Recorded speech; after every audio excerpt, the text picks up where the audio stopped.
জ্বালানি তেলের দাম বাড়লেও চট্টগ্রামের ফিলিং স্টেশনগুলোতে গ্রাহকদের দীর্ঘ লাইনে কোনো হেরফের হয়নি। সকাল থেকে ছিল যানবাহনের দীর্ঘ সারি। নগরের বেশ কয়েকটি স্টেশনে তেলের গ্রাহকদের ভিড় দেখা যায়। জ্বালানি তেলের দাম বাড়ায় মিশ্র প্রতিক্রিয়া দেখা যায় ভোক্তাদের মাঝে। অনেকে স্টেশনগুলোতে ভিড় কমবে বলে স্বস্তি প্রকাশ করলেও বাড়তি দামের কারণে যানবাহন ও পণ্য পরিবহনে খরচ বাড়বে বলে শঙ্কা প্রকাশ করেন গ্রাহকরা।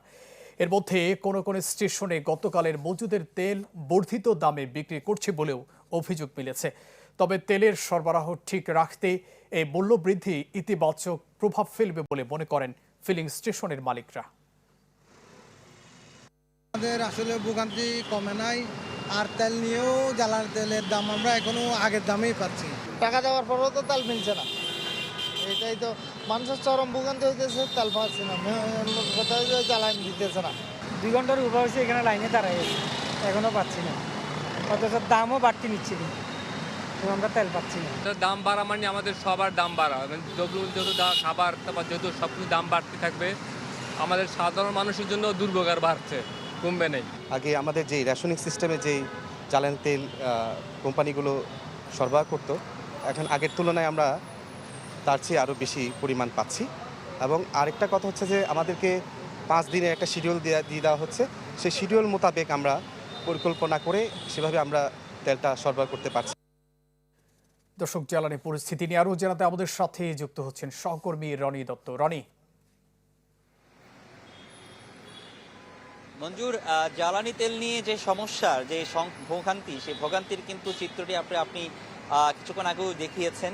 এবং সেই চিত্রটি যদি আমি একটু দেখাই সরাসরি দর্শকদের, এই লাইনটি আসলে তীব্র থেকে তীব্রতর হচ্ছে, একটা দীর্ঘতর হচ্ছে। এবং আমরা মানুষের যে ভোগান্তি, সে ভোগান্তির কিন্তু শেষ নেই।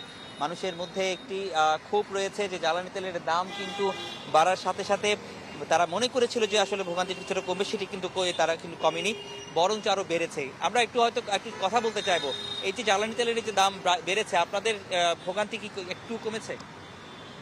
আমাদের ভোগান্তি তো এখনো শেষ হয় নাই। আসলে আমরা জনগণের এই যে ভোগান্তি এখনো শেষ হবে না, কবে শেষ হবে এটা জানি না। কিন্তু জ্বালানি মন্ত্রী বলতেছে যে মানে কি মজুত আছে, মানে জ্বালানি তেল এখনো জ্বালানি সংকট আমাদের, মানে কি এখনো এই যে সাধারণ জনগণের। আচ্ছা, আরেকটি বিষয়টা যে এখানে দাম বাড়তি নিচ্ছে, এটা তো পুরনো তেলও দাম বাড়তি নিচ্ছে। পুরনো তেল ওদের জমানো ছিল, এগুলো এখন বাড়তি নিচ্ছে। এখন এগুলো ওরা মানে ছড়া দামে মানে কি বিক্রি করতেছে। আগে মানে ভোগান্তি মানে আগে ছিল 20 টাকা, 120 টাকা, এখন 140 টাকা হয়ে গেছে।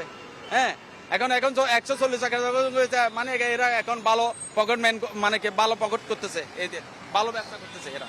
ধন্যবাদ আপনাকে। আমরা আসলে বলছিলাম মানুষের যে ক্ষোভ, সেটা আসলে জানাচ্ছিলাম।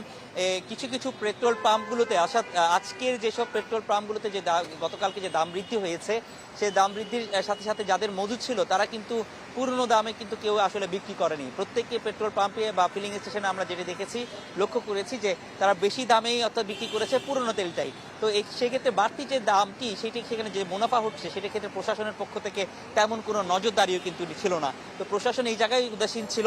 তো প্রশাসনের কাছেও এই যে মানুষের যে ক্ষোভ, যে একে তো ভোগান্তির যে দীর্ঘক্ষণ ঘন্টার পর ঘন্টা অপেক্ষা করা, এর পাশাপাশি দামের যে বৃদ্ধি, সেই দাম বৃদ্ধি বিভিন্ন ক্ষেত্রে আসলে প্রভাব পড়বে।